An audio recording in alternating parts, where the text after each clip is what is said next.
Caesar King is basically the Zhongli of Zenless Zone Zero. Jesus Christ! Is basically the Zhongli of Zenless Zone Zero. Jesus Christ! Okay, Jane Doe is very beautiful. What are they feeding you in the Outlands? Oh my goodness!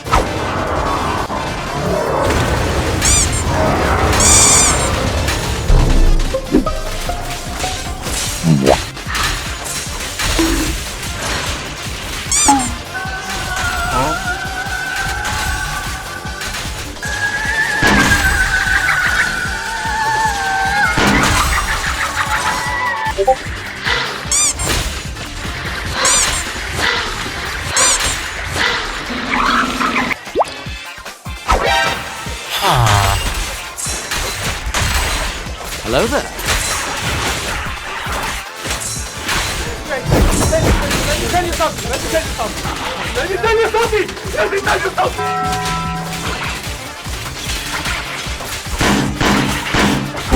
ブラザー、お前はそれでいいのか？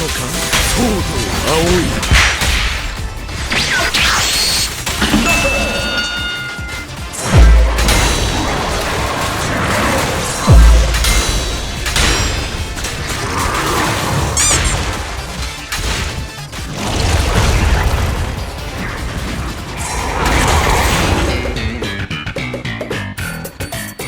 Welcome back to ZZ Proxies, it's your boy Josh, and today we are bringing you a very, very special video of the Creative Beta Server 1.2 featuring, of course, the limited S-tier unit, Caesar King. We're going to be showing you guys our first impressions here today of the very first defensive limited unit. I'm so excited. Caesar King comes to us at a very, very pivotal time in Zenless Zone Zero, where we could be headed in many, many different directions when it comes to the direction of the cast in particular, and what the game really wants to be promoting to us, the player base. Now, very, very soon, we're going to be talking about Caesar King, what she provides for your team, what she provides for your box, and of course, whether or not you guys should be pulling for this character. We'll be going through her kit and stuff to be able to run that all down for you guys. But before we do, make sure you guys like and comment down below if you guys are going to be pulling for Caesar King, because we're going to be running a little Indranaut giveaway for the community. Make sure you guys comment down below.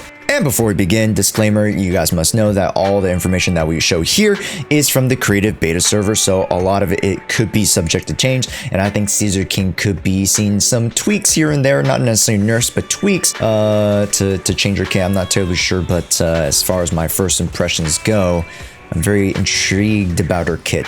Let's dive into it right now. So firstly, of course, most of you guys know, if you guys have been keeping up with Caesar King. If you guys haven't, well, perfect. That's what this video here is for. Caesar King is a defensive unit that relies majoritively on the usage of her E, or her special attack skill. There are multiple forms of the special attack that go in conjunction with the different timings and the different use cases in which you're able to utilize this ability. So let's start with the regular, just all natural special attack called the Shockwave Shield Bash. Now, once you inflict this attack, you were to be attacked, you actually absorb the attack 100%, so you do not take any damage. A lot of the other characters, in terms of the premium units that we've gone previously, utilize something called super armor, in which they're able to still finish and go through the animations of their attack. However, they sustain a little bit of damage still. That's come with pretty much almost all of the new characters that have been released since the launch of the game. They've had some form of super armor attack. Caesar King is no different. However, she actually also absorbs a lot of the damage as well, which is amazing,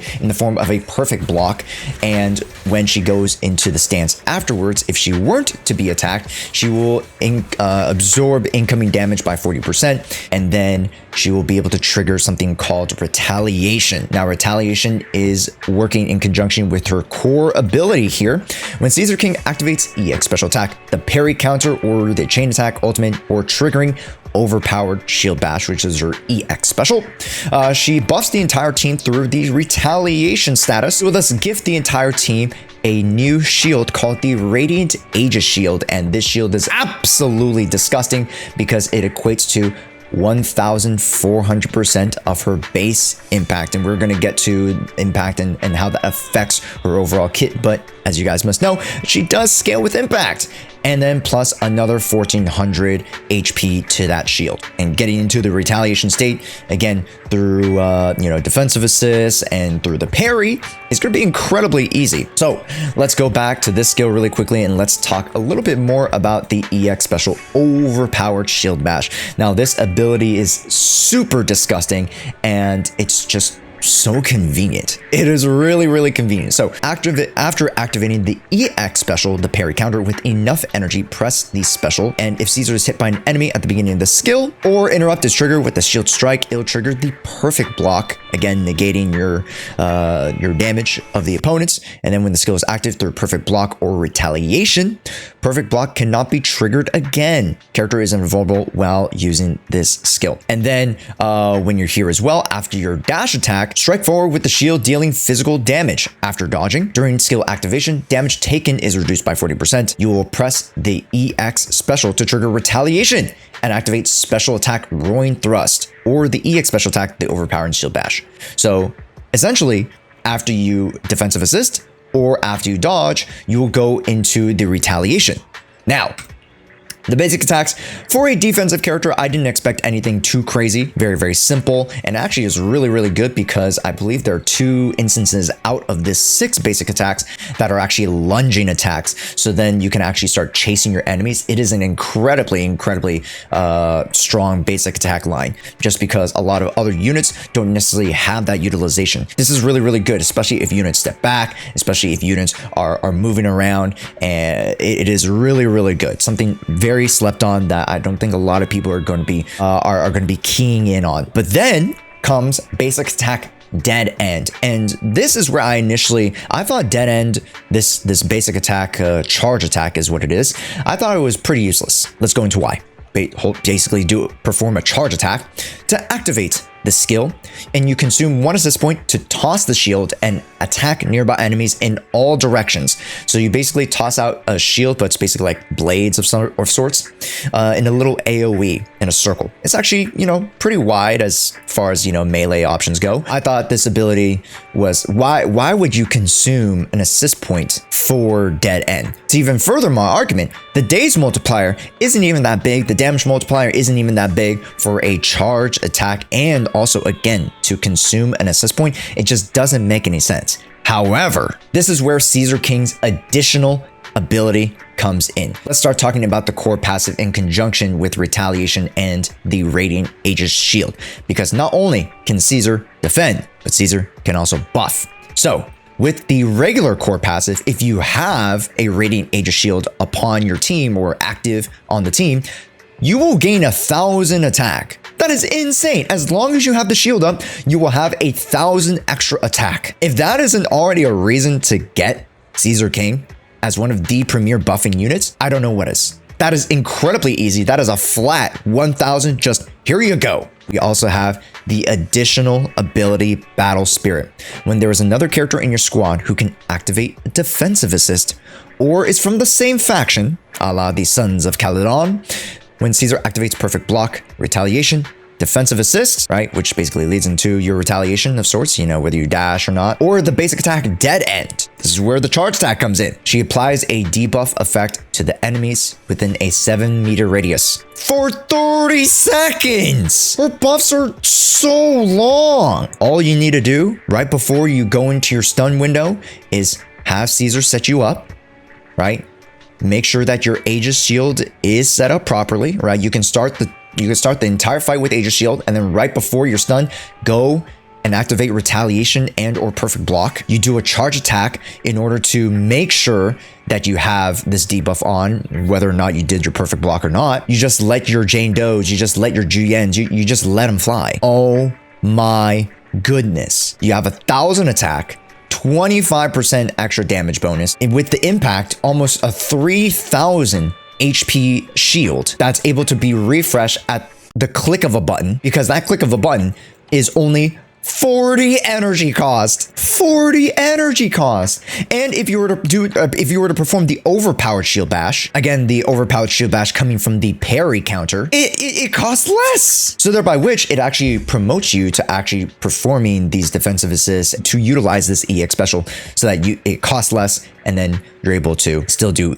crazy amounts of days and damage. And of course, I forgot to mention the chain attack. The chain attack, realistically, you're never using the ultimate, like almost never. So the chain attack is what's important, and 300 days multiplier, it's solid. It's solid. It's not that great. And I'll be honest again, especially for those intermediate to advanced players, you're probably not even going to be using Caesar King's chain attack. You're probably going to be manually canceling it, IMO. So there are a few pitfalls with Caesar King, in which we'll talk about that at the very end alongside the team compositions and worth of the value of the character. But let's immediately go now into a little bit of gameplay testing. By the by, before we go in, I must let you guys know that I'm using Caesar's signature. This is where one of the pitfalls comes in that I'll talk about a little bit later. Whew, this is a weapon.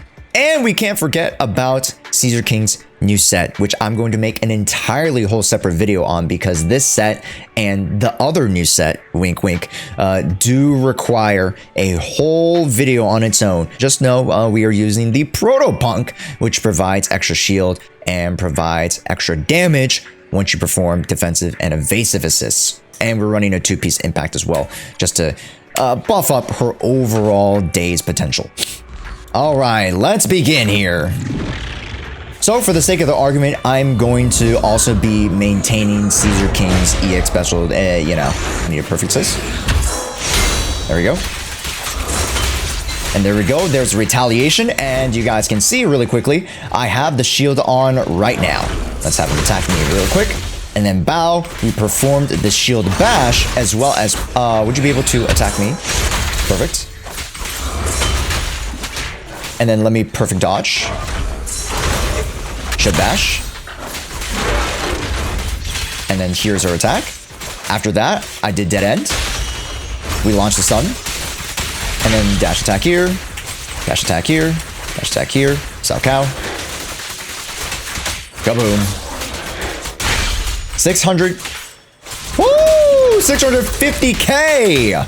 650K! Oh my goodness. And take a look. Yes, I'm out of Sao Cao right now, but imagine if I had Sao Cao, then I'd be having 600 plus. So I'd be gaining almost 4,000 attack. So unfortunately, Caesar King doesn't have that many tech potential, or you know, animation canceling potential, but still, yeah, that doesn't really matter. The matter of fact is that she still provides so much for your team in terms of luxury buffs, right? I can sit here for days. For days. And also note that I actually have a little bit more of anti-interruption as well with the particular shield, which is really, really cool. And not only that, did you see how I didn't take damage after the shield is gone? That's because of the actual skill's property. When the Radiant Aegis is active, the shield bearer's anti-interrupt levels is increased and their attack is increased by 1,000. The shield lasts for 90 seconds and is equipped by the on-field character. When its value shared among the entire team, any single instance of damage will not exceed the shield's value. So whatever value, let's say you still have 1 shield HP, I believe. Let's go to the extreme, right? You have 1 HP sliver left on the Aegis shield. Even, let's say you get dealt 100 million damage, yet you have 1 point in that shield Aegis. You'll be protected for all 100 million damage. So your character will never take damage unless it is damage after the fact that the shield is gone. Now, a few things that we need to note about Caesar King when it comes to actual, you know, gameplay applications of the character, such and such. Firstly, Caesar King should only be around 15 to 20% of on-field time. Yes, she doesn't require a lot of on-field time, and you know that kind of lends to characters like Jane Doe who wants more on-field time.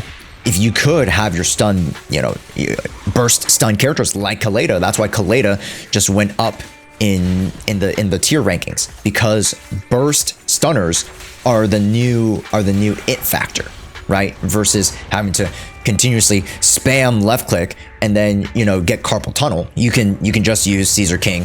Caesar King's burst stun potential is not as strong as a stunner, but in conjunction working with the entire team is good enough, which is a really, really big plus for Caesar King, but you only want to be on the field for about like 15 to 20% of the time. Your other support character, you want maybe like, 15 again, 10% of the time, and then 70% of your time will be with your follow-up character, whether that be your nominally DPS or your true DPS. When it comes to Caesar King, however, there is one pseudo big pitfall, and that is the weapon choices. Now, granted, you can get the buffing value, you can technically get all the value of her buffs and the shield and all that free to play. The reason so being that the attack is a flat 1,000 attack and the shield is based off of base impact, not your initial impact. Initial impact including your percentage impacts, which again, this weapon is percentage impact. The only thing that affects your base impact, and let's actually remove these items here. We're going to take out the impact percentage here. We're going to take out the impact percentage from the weapon, and we're going to take out the 6 percentage impact from the 2-set bonus here.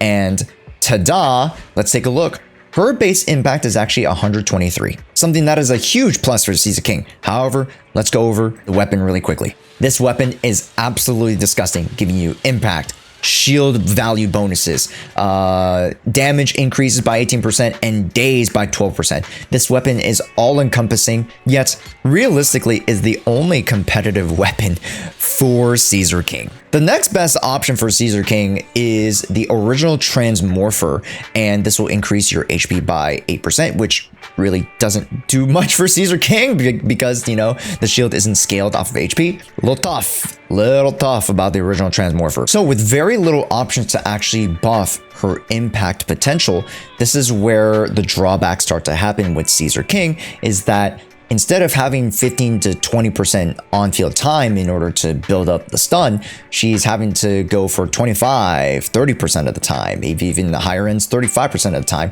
just because it takes a little bit longer if you don't have those extra impact percentage bonuses. The shields are great, the damage bonus is great, but that isn't the real kicker. It's really the impact. Yet, that is a very, very small pitfall as compared to a lot of the parts of her kit. She is very efficient, she is very effective, and not only that, she is incredibly flexible. I had to move my camera for this one because we have to go back to the additional ability of the core skill. Now, of course, we did talk about the debuff after you proc the perfect block, retaliation, yada, yada, yada, but I didn't necessarily talk about who helps to proc or who helps to activate this additional ability. Now, what's more important in the overarching philosophy of this is that it's not necessarily the follow-up damage that you need to pair this with. You can pair this with another support character. Let's say Seth Lowell. Seth Lowell can activate defensive assist very, very frequently. He's a frequent flyer of the defensive assist. And not only that, I can see a line where you use Juyen, Caesar King, Nicole, very, very valuable as well, right? And then to potentially some Ellen Joe teams, you can even run Caesar King, Sokaku, and Ellen Joe if you so happen not to have Lycon, right? And lastly, you guys are here for the big question, whether you should pull for Caesar King or not. I'm not gonna lie to you guys, Caesar King is a luxury unit. She is a luxury unit. And what do I mean by luxury unit? Think Zhongli of Genshin Impact. Many of you guys have played Genshin Impact, to where you guys know that the Zhongli pillar, shreds defenses of your, elemental defenses of your opponents, right? Provides an amazing shield based off your HP. Zhongli is the premier luxury unit. So too does Caesar King provide a huge shield, a debuff to allow your characters to deal 25% increased damage. Like, Caesar King is basically the Zhongli of Zenless Zone Zero. However, where now it comes to the value of said shield, it's actually a lot less than you would think, because intermediate and advanced players understand how to parry, they understand how to dodge, they understand how to rotate between their lines and how to, duck, dodge, dive, and dodge. Shield becomes pretty inconsequential, in my opinion. As a free-to-play, I think she is, because at low spending, at budget, you guys don't necessarily always have all the best resources, which Caesar King doesn't need the best resources. Amazing value out the box. And for the low spenders, the dolphins out there in the world. Let's talk about the M1. So if you're not going to go for the weapon, which, you know, again, the weapon is kind of risky, definitely go for M1, because when Caesar enters combat or switches in, she instantly buffs the entire team with the Radiant Aegis Shield. Yet, while Radiant Shield is active, enemies within a 5-meter radius, again, a hand's distance away, of the shield bearer suffers a 15% attribute damage res reduction. Woo-wee! That is nice. But again, the pitfalls can be if you are wanting to invest into her to replace a stun unit. It's going to be very difficult to do that without the weapon. So ideally, if you guys are wanting to use Caesar as your, you know, pseudo stun unit, you're going to probably need the weapon. But if you're okay with pairing Caesar with characters like Ambi, with Kaleda, you know, with Lycon, you know, having Caesar, Chingy, and, you know, Jane Doe, or maybe Nekomata, Piper even, that's going to be an incredible team. It's going to be a very difficult decision, especially in the wake of Bernice. Ooh, Bernice White. She's going to be another character to look out for too. And before we go, I want to try out this new concept called the Hoyo meter, where I rank these characters out of 5, and out of 5 Sons of Caledon piggies, I'll rate Caesar King a 4 out of 5 piggies, just because her value out the box is incredible. Yet if you do want to lean into her premium playstyle, she is going to have to get that weapon. It's not based off of investment in terms of drive disc. It's not based off of luck. It's literally based off of monetary investment. But let me know in the comments down below what your guys' first impressions about Caesar King were from this video. Hey, this is one of your first videos actually exploring the official release. It would mean a lot to me for you guys to like the video and comment down below saying how much you guys appreciate these videos, because I can't do these videos without you guys. Thank you so much again for watching and supporting. Thank you to all the members on the YouTube channel. Hey, thank you guys so much. And that'll wrap it up for the Caesar King first impressions video. Thank you so much for watching. Make sure you click on this next video because YouTube thinks you're gonna like it. We'll see you in the next one. Josh out.